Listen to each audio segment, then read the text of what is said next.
영국 선교의 아버지라고 불리는 허드슨 테일러에게 한 청년이 찾아와 물었습니다. 선교사님, 그리스도인으로 일생을 살고 싶은데 정식 그리스도인이 되려면 몇 해나 걸립니까? 그러자 이 허드슨 테일러가 그 청년에게 묻죠. 촛불은 언제부터 빛을 냅니까? 그야 심지에 불을 붙이는 순간부터이겠죠. 그러자 테일러가 대답을 합니다. 그리스도인도 마찬가지입니다. 신앙생활을 얼마나 많이 했고 성경에 대한 얼마나 많은 지식을 가졌느냐가 중요한 것이 아니라 하나님이 나를 불러 필요한 사람으로 사용하신다라고 하는 그 뜻을 깨닫는 순간부터 그리스도인의 빛이 드러나게 되는 것입니다. 그때부터 그리스도인인 것입니다. 라고 대답을 합니다.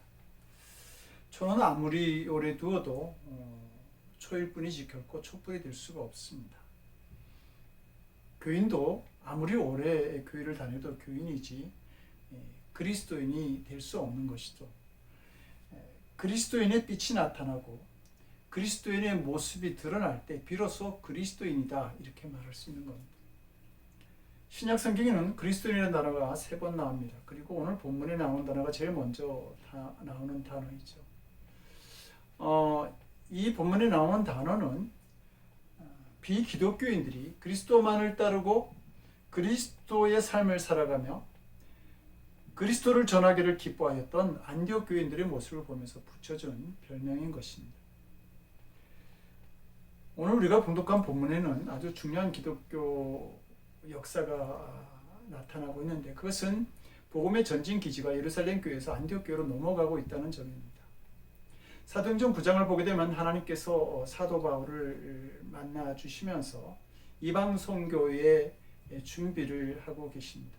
그리고 10장에서는 베드로가 이방인인 고넬료의 집에 가서 복음을 전하고 성령이 임하고 세례를 주는 일들을 함으로 인해서 이 구원의 역사가 이방인에게도 일어났다고 하는 사실을 나타내 주고 있고요.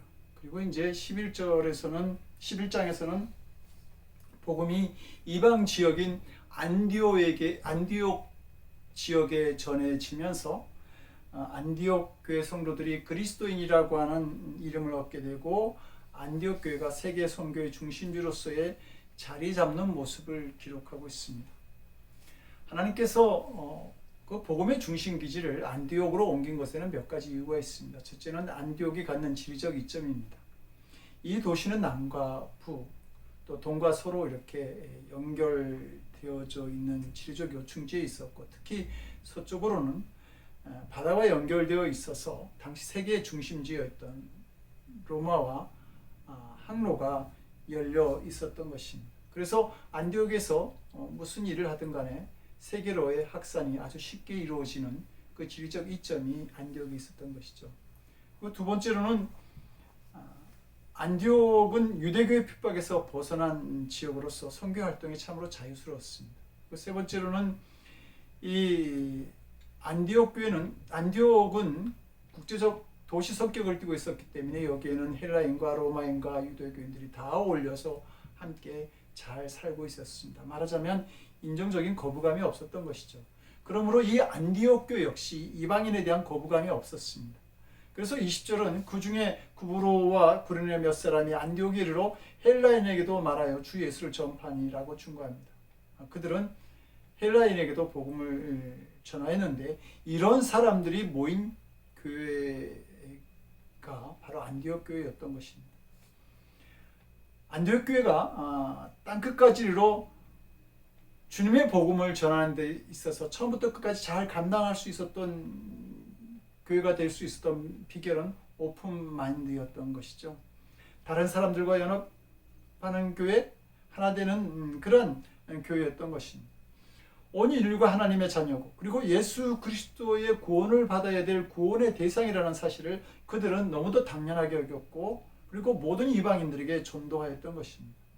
이방인들이 예수님을 믿으면 잘했다고 박수를 쳐주고 그리고 환영하니까 이방인들이 교회를 찾아오는 일이 넘쳐나게 되었습니다. 그래서 21절을 보면 주의 손이 그들과 함께 하시며 수다한 사람이 믿고 주께 돌아오노라. 이 안디옥 교회의 전도의 역사를 기록하고 있는 것이죠. 이에 비하면 예루살렘 교회는 굉장히 이방 사람들에 대해서 폐쇄적이고 그리고 배타적이었습니다. 그들은 구원이 자기들에게만 임한다고 믿었습니다. 그래서 그들은 전도를 해도 유대인에게만 전도했던 것이죠. 예루살렘에 있던 사도들과 유대 기독교인들은 유대 중심주의적인 사고 방식에 사로잡혀서 복음과 구원은 유대인에게만이라는 생각을 벗어나지 못하고 있었던 것입니다. 이것은 예루살렘 교회가 이방인 선교에 대해서 너무나 마음이 닫혀 있었다고 하는 사실을 보여줍니다. 그래서 예수님의 제자들조차도 처음에는 이방인들에게 복음을 전해야 되겠다라고 하는 마음이 없었습니다. 구원을 받는다라고 하는 말은 선택받은 유대인들만, 자기들만이 있는 것인 줄로 착각했던 것이죠. 그래서 19절을 보면 그들이 나가서 외국에 나가서 전도를 해도 꼭 유대인들을 찾아가서 전도했던 것을 보여줍니다. 사도행전 10장은 이 베드로가 이방인인 고넬료의 집에 가서 복음을 전하는 그 기록을 나타내고 있는데, 그 복음을 들은 고넬료의 집에 성령이 임하고 그들이 세례를 받는 구원의 역사가 일어납니다. 그러자 이 예루살렘 교회 교인들이 그 이야기를 들으면서 베드로가 이방인의 집에 가서 음식을 먹고 또 그들에게 구원의 소식인 복음을 전하였다고 하는 사실에 대해서 아주 핀잔을 주죠. 그러자 베드로가 변명합니다. 나는 분명히 하나님의 환상과 계시를 보았기 때문에 가서 복음을 전한 것이다. 그럼에도 불구하고 이 유대 기독교인들은 하나님께서 예외적으로 고넬료의 이방인인 고넬료만 그 구원을 허락하신 것이지 모든 이방인에게 구원을 허락하신 것은 아니라고 그렇게 생각을 했습니다. 분명히 예수님은 예루살렘과 온 유대와 사마리아 땅 끝까지 이르러 그 복음의 증인이 되라고 말씀하셨음에도 불구하고 유대인들은 끝까지 이방인들의 구원을 인정하지 않고 있었던 것입니다. 나와 다른 종족에 대해서 폐쇄성을 갖고 있었던 것이죠. 그런 가운데 안디옥 지역의 복음의 역사가 나타났다는 이야기를 예루살렘 교회 교인들이 듣게 됩니다. 그래서 그들은 어떻게 구원의 역사가 이방인 지역에 일어날 수 있겠어? 그런 의심스러운 마음으로 바나바를 보내서 그 현장을 조사하게 합니다. 하나님은 세계 선교의 뜻을 두고 계셨는데 이런 예루살렘 교인들의 태도는 하나님의 마음을 너무 답답하게 했던 것이죠. 그래서 예루살렘 교회 교회로는 이런 예루살렘 교회 교회로는 땅까지 복음의 선교가 불가능하다는 사실을 하나님은 아시고 복음 선교의 중심 기지를 예루살렘에서 안디옥 교회로 옮긴 것입니다. 하나님은 우리가 땅끝까지 선교적 사명을 감당하는 교회가 되기를 원하십니다. 많은 선교사들이 지금도 이방 지역에 가서 복음을 전하는 사명을 감당하고 있지만 그 일이 결코 쉬운 일이 아닙니다. 다른 지역에서 선교한다는 것은 수많은 핍박을 받는다거나 자신을 멸시하는 수많은 장애를 가지고 해야 하는 일들이기 때문입니다. 그래서 예수님은 이 선교를 하러 가는 우리들에 대해서 너희들이 그 선교를 하러 가기 전에 성령이 너희에게 임하시면이라고 하는 전제를 두고 있습니다. 성령이 너희에게 임하시면 예루살렘과 온 유대와 사마리아 땅 끝까지 이르러 내 증인이 되라. 즉 선교를 나가기 전에 성령을 받고 성령의 도우심으로 하라고 그렇게 말씀하신 것이죠. 그런데 초대교회 교인들은 이 성령의 도우심을 받고도 그들은 선교하기가 힘들었습니다. 그것은 그 처음 예수님을 믿은 예루살렘 교회 교인들이 이방인에 대한 마음의 장벽을 가지고 있었던 것입니다. 예루살렘에 있는 그 사도들과 그 교인들은 아직도 유대 중심주의적인 사고에 사로잡혀 있었던 것이죠. 그들은 율법적인 잣대를 가지고 자신들과 남을 구분하였고 이방인들을 구원의 대상이 아니라 정죄의 대상, 비난의 대상 정도로만 여겼습니다. 율법적 신앙의 맹점이라고 하는 것은 예수님의 기준으로 모든 사람과 모든 세상을 바라보는 것이 아니라 자기 기준으로 보고 판단한다고 하는 것입니다. 그리고 이 믿음이 오히려 복음의 걸림돌이 되는 것입니다. 지난주 하나님 안녕히 계세요라고 하는 기독교 프로를 유튜브에서 보게 되었습니다. 그 프로에서는 왜 성도들이 교회를 떠나는가라고 하는 문제를 다루고 있었는데 거기에 소개된 많은 사례들을 보게 되면 힘들고 어려운 번민하는 그런 그 믿음이 얕은 성도들에 대해서 많은 기존 교회 성도들이 예수님의 사랑보다는 율법적 잣대를 가지고 그들을 힘들게 하고 있음을 보여줍니다. 왜 너는 그렇게밖에 생각을 하지 못하지? 왜 너는 기독교인이면서 그렇게밖에 행동을 하지 못해? 이렇게 비난하고 정죄하는 태도 때문에 그 얕은 믿음으로 고민하는 이 성도들이 눈물을 흘리며 떠나는 그러한 일들을 소개하고 있었습니다. 그리스도인은 우리를 위해 독생자까지 내어주신 그 하나님의 사랑으로 모든 사람을 보는 사람들인 것이죠. 우리가 다른 사람들과 교제하는 기준도 내가 아니라 나를 위해 생명을 내어주신 예수님의 사랑의 중심이 되어야 하는 것입니다.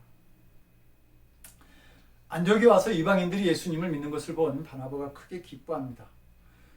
성령의 사람인 바나바는 이방인에 대한 전도를 올바른 일로 판단하는 것이죠. 그래서 이 바나바의 반응이 하나님 앞에서 옳다라고 하는 사실에 대해서 오늘 본문은 바나바는 착한 사람이여 성령과 믿음이 충만한 사람이라 이에 큰 무리가 죽게 더하여지더라 이렇게 말합니다. 이방 선교에 대한 바나바의 믿음에 대해서 하나님은 큰 무리를 보내심으로 그 바나바의 믿음이 옳다라고 그렇게 하답해 주신 것입니다. 이방인에 대하여 열린 마음으로 전도하고 선교하는 일이 주님이 기뻐하시는 일이라고 하는 사실을 안 이 안디옥 교회 성도들은 더욱 열심히 이방인들에게 복음을 전하기 시작하죠. 이것은 당시 예루살렘 교회가 가졌던 일반적인 신앙적 정서와는 너무 다른 모습이었습니다. 그래서 세계 복음화의 중심 교회가 예루살렘 교회에서 안디옥 교회로 넘어가게 된 것입니다. 이방인을 전도한 일에 적극적으로 활동을 하고 열심히 복음적인 삶을 살았던 안디옥 교인들이 얻은 별명이 있는데 바로 이 그리스도인이라고 하는 이름입니다. 그 뜻은 지독하게 잘 믿는 사람들, 그리스도에게 속한 자들, 진짜 그리스도인들 혹은 예수쟁이들, 예수꾼 이런 뜻입니다. 안디옥 시민들이 처음에 이 이름을 기독교인들에게 불러줄 때는 경멸하고 조롱하는 뜻을 가지고 있었습니다. 인구 50만을 자랑하는 이 안디옥 교회가 두 신을 섬기고 있었는데 하나는 바카스, 즉 주신이었고 또 다른 하나는 아프로디테라고 하는 여신, 음란의 신을 섬기고 있었습니다. 그러므로 이 도시 전체의 분위기는 물질적인 풍요와 함께 정신적으로 쾌락을 추구하고 있었던 것이죠. 그런 안디옥 사람들이 예수님을 믿는 사람들을 볼 때 그들이 예수님을 주라고 하고 그리스도로 고백하는 이 믿음이 이해가 되지 않았습니다. 도대체 저 사람들은 무슨 재미로 사는 거지? 저들은 세상의 즐거움이 아니라 하늘의 즐거움을 가지고 산대. 정말 이상한 사람들 아니야? 뭐 이런 마음으로 그리스도인들을 조롱하고 다른 종교를 가진 사람들을 멸시하기 위해서 부른 이름이 바로 그리스도인이라고 하는 별명이었습니다. 그런데 또 다른 이 크리스티아노스, 그리스도인이라고 하는 칭호는 안디옥 시민들이 예수 믿는 사람들로부터 받은 인상을 그대로 나타내는 말이기도 했습니다. 저들이 볼 때 그리스도인은 항상 그리스도를 따르고 그리스도를 말하고 그분을 찬양하고 그리스도를 주님으로 왕으로 하나님으로 알고 예배하고 경외하는 사람들이었던 것입니다. 안디옥의 그 예수님을 믿는 사람들은 정말 예수 그리스도 없이는 살 수 없는 사람들의 삶을 살아가고 있었던 것이죠. 그래서 그런 그 안디옥 교회 성도들을 보면서 안디옥에 사는 이방인들이 예수님을 믿는 그들을 그리스도인이다 이렇게 말한 것입니다. 예를 들어서 초대교회 시대에 폴리캅이라고 하는 그 감독이 있었습니다. 그는 믿음을 배반하지 않아서 순교를 당하게 되죠. 불에 태워 죽는 화형을 당하게 됩니다. 그런데 그가 너무 당당하게 죽음을 맞이하니까 그를 불태워 죽이던 군인이 이 폴리캅 감독을 향해서 남긴 말이 교회사에 기록되어 있는데 그 군인이 이렇게 말을 합니다. 그는 참 그리스도인이었다. 다른 사람이 내 믿음을 보면서 그러면서 붙여주었던 별명, 그게 바로 크리스찬, 그리스도인이었던 것입니다. 현재는 그리스도인이란 말이 교회를 다니는 사람들을 일컫는 정도의 말이 되고 있지만 크리스찬이라는 이름이 이렇게 기독교 신앙의 아름다운 유산이었다고 하는 사실을 우리는 알 필요가 있습니다. 성도 여러분, 우리는 어떻게 하면 진정한 그리스도인의 삶을 살아갈 수 있을까? 오늘 본문에서 바나바는 안디옥 성도들에게 굳은 마음으로 주께 붙어 있으라 이렇게 권면합니다. 이것이 그리스도인의 삶을 그대로 나타내는 말입니다. 그리스도인이라고 하는 말은 그리스도라고 하는 이 단어의 끝에 IAN이라고 하는 어미가 붙여서 만들어진 합성어입니다. 그런데 이 IAN이라고 하는 라틴어에서 온 이 어미는 무엇에 속해 있다라고 하는 뜻을 가지고 있습니다. 그러니까 그리스도인, 크리스찬이라고 하는 말은 그리스도에게 속한 사람이라고 하는 뜻입니다. 성도 여러분, 신앙이라고 하는 것은 소속의 문제인 것이죠. 세상에 속한 사람이 아니라 그리스도에게 속한 사람이라고 하는 뜻을 가집니다. 예전에는 마귀에 속하였지만 이제는 예수님에게 속한 사람이다 라고 하는 의미가 있는 것이죠. 예수님이 겟세마네 동산에서 잡혀가실 때에 그 뒤를 베드로가 멀리 따르죠. 근데 그 베드로를 본 사람들이 베드로에게 그렇게 묻지 않습니까? 너도 같은 도당이 아니었느냐? 말하자면 너는 예수님을 따르는 무리가 아니었느냐라고 하는 말입니다. 바로 이것이 신앙인의 모습인 것이죠. 우리가 신앙인이라고 한다면 우리 역시 그리스도를 주님으로 받들고 추종하는 사람들이 되어야 한다고 하는 것입니다. 그리스도인의 삶이라고 하는 것은 세상에 속한 자가 아니라 주님께 속한 자의 삶을 살아갈 때에 비로소 가능하게 된다고 하는 것이죠. 25절, 26절을 보게 되면 바나바가 이렇게 말씀하고 있습니다. 바나바가 사울을 찾으러 다소에 가서 만나매 안디옥에 데리고 와서 둘이 교회에 1년간 모여 있어 큰 무리를 가르쳤고 제자들이 안디옥에서 비로소 그리스도인이라 일컬음을 받게 되었다. 안디옥에 무슨 일이 일어난지를 보러 갔던 바나바가 다소로 가서 이 바울을 청해서 안디옥에서 다시 바울과 함께 말씀을 가르치게 됩니다. 근데 그들이 무엇을 가르쳤을까? 오늘 우리처럼 성경도 없었고 교재도 없었고 제자훈련 프로그램도 없었습니다. 그럼 그들이 무엇을 가르쳤을까? 이 빌립보서 1장 8절을 보게 되면 이 사도 바울이 이렇게 말합니다. 내가 예수 그리스도의 심장으로, 즉 이 사도 바울은 무슨 일을 하든지 예수 그리스도의 심장으로 살아갔다고 하는 말입니다. 그리스도의 피가 흐르고 그리스도의 마음을 가지고 살아갔던 사람이 사도 바울이었습니다. 바로 이러한 바울이었기 때문에 이 바나와 함께 그들은 오직 예수 그리스도만을 가르쳤던 것이죠. 예수 그리스도를 믿는 믿음이 무엇인지를 가르쳤고 예수 그리스도를 믿는 성도들은 어떻게 서로 사랑하며 살아가야 하는지를 가르쳤고 그리고 예수 그리스도로 말미암아 우리에게 약속하신 하나님의 나라에 대해서 그들은 가르쳤던 것입니다. 그들이 그렇게 말씀을 가르쳤을 때에 안디옥 교회 성도들은 그 말씀을 그대로 받아들이면서 살았던 것이죠. 제가 중학교 2학년 때까지 살았던 제 고향 주문지는 자주 북에서 내려온 그 공비가 나타나곤 했습니다. 그렇게 되면 도시에 사이렌이 울리고 모든 사람들의 통행이 이제 금지가 되어집니다. 거리에는 총을 든 군인들이 지키고 있었는데 거리를 돌아다니는 어떤 민간이든지 총을 쏴서 죽여도 전혀 상관없는 그런 전시 상태가 되었습니다. 그러던 어느 겨울 수요일 저녁에 사이렌이 울렸습니다. 그 소리는 북에서 온 공비가 우리 마을에 왔다는 것이고 그리고 마을 사람들의 바깥 출입은 금지된다라고 하는 뜻이었습니다. 수요 예배를 가기 위해 준비하던 저희 가족들은 수요 예배를 포기할 수밖에 없었습니다. 그런데 조금 후에 밖이 시끄럽더니 누군가 저희 집 문을 두드리는 겁니다. 문을 열고 밖을 보았더니 총을 맨 2명의 군인이 가운데에 저희 형의 양팔을 붙잡고 서 있었습니다. 군인들이 저희 어머니에게 이 사람이 당신의 아들이 맞습니까? 라고 물었고 어머니가 그렇다고 하자 그 군인들은 지금 밖으로 돌아다니면 총에 맞아 죽는 수가 있으니까 절대 밖에 나가지 못하게 하십시오 라고 말한 후에 가버렸습니다. 그런데 조금 있다가 형은 또 사라지고 말았습니다. 기어이 수요 예배를 갔던 것이죠.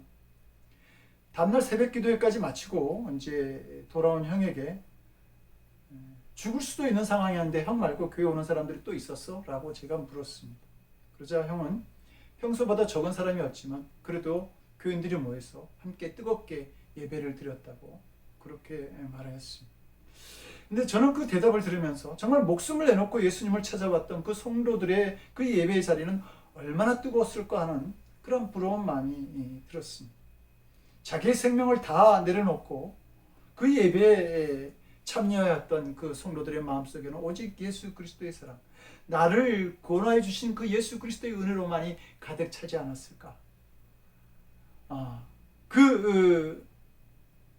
그들의 마음은 그 용광로가 되어서 어떤 사람이든지 포용하고 또 어떤 사람이든지 이 새로운 사람으로 거듭나게 만드는 힘이 그 신앙의 힘 안에 있지 않았을까? 어떤 사람이더라도 장벽이 없이 끌어안는 사랑을 가지고 있지 않았을까라고 하는 생각을 하게 된 것이죠. 그리고 이 은혜가 한국교회 부흥을 이끌었던 것입니다. 최후의 만찬은 예수님이 행하신 4개의 중요한 동사가 있는데 가졌다라고 하는 말, 떡을 가졌다, 또 떡을 축복했다, 떡을 떼었다, 떡을 주셨다라고 하는 4가지 단어가 있습니다. 영성신학자 헨리 나우에는 그리스도인은 누구인가라고 하는 그리스도인의 정체성, 그리고 그리스도인은 어떻게 살아야 되는가라고 하는 그리스도인의 삶의 지침이 이 4 동사 속에 있다 이렇게 말했습니다. 말하자면 떡을 가졌다라고 하는 이 말은 많은 떡 가운데 주님께서 선택하신 빵이 있듯이 우리도 주님의 가족으로 선택된 사람이고, 또 축복했다라고 하는 말은 우리의 삶이 그 고생하고 저주받기 위해서 태어난 것이 아니라 주님의 사랑을 받고 축복을 받기 위해 태어난 존재라고 하는 뜻이 있다라고 하는 것이죠. 그리고 떡을 떼었다라고 하는 말은 막달라 마리아가 옥합을 깨뜨렸듯이 자기의 자아를 깨뜨리고 자기를 죽여서 그리스도를 나타내는 삶을 살아야 된다라고 하는 것이고, 마지막으로 주었다라고 하는 말은 자기의 생명을 내놓아주는 삶이 그리스도인의 삶이어야 한다고 이렇게 말하고 있습니다. 구원받은 자는 그 구원을 나누며 살고 사랑받은 자는 사랑을 나누며 살 수 있어야 된다라고 하는 것이죠. 그리스도인의 삶의 마지막 그 목적은 어떤 이웃이든지 간에 어떤 장벽도 없고 편견도 없이 내 몸과 피를 나눠주는 것, 그것이 그리스도인의 삶이라고 하는 겁니다. 알제리라고 하는 나라는 130년 동안 프랑스의 지배를 받았는데 프랑스가 얼마나 그 나라에 대해서 못되게 굴었는지 알제리가 독립한 후에 가장 먼저 한 일이 그 알제리라는 나라에 있는 교회와 성당에 걸린 십자가를 떼어놓고 이스라엘산으로 개조한 일이었다고 합니다. 성도 여러분, 이 일에서 우리가 받는 교훈이 있어야 합니다. 무늬만 기독교인 행세를 하다가 주님의 복음 사역을 가로막는 그러한 신앙인들이 되어서는 안 된다라고 하는 겁니다. 그러기 위해서는 우리가 세상에 속한 자가 아니라 예수님께 소속된 그리스도인의 삶을 살 수 있어야 됩니다. 사람들을 율법적 잣대를 가지고 비방하고 세상과 장벽을 쌓는 그리스도인이 아니라 예수님의 십자가 사랑으로 더욱 많은 사람들을 사랑하고 복음을 전하는 그런 사명을 감당하는 성도들이 될 수 있어야 된다고 하는 것이죠. 그럴 때에 주님께서 우리에게 착하고 충성된 종아, 내가 작은 일에 충성하였으면 큰 것으로 내게 맡기리니 내가 내 주인에 참여할지어다라고 하는 그 놀라운 은총을 우리에게 선언해 주실 수 있다라고 하는 것입니다. 사랑하는 성도 여러분, 우리는 그리스도에게 소속된 사람들입니다.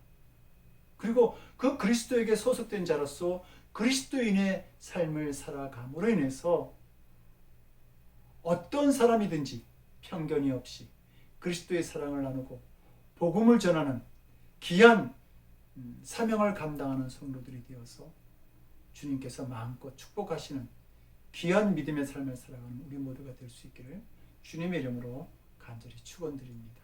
기도하겠습니다. 그리스도인의 삶을 허락하신 하나님, 우리가 소속된 삶이 이 세상이 아니라 주님 안에 있음을 분명히 알게 하여 주시옵소서. 그리하여 사람에 대한 장벽을 무너뜨리고 또 힘써 그리스도의 사랑을 나타내고 전하는 삶을 살아가는 저희들이 될 수 있도록 주여 우리와 함께하여 주시옵소서.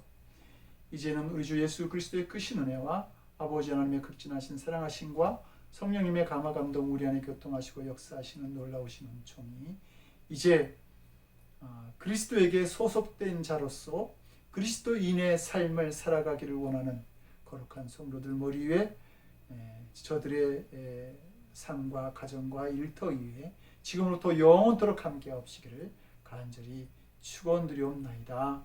아멘.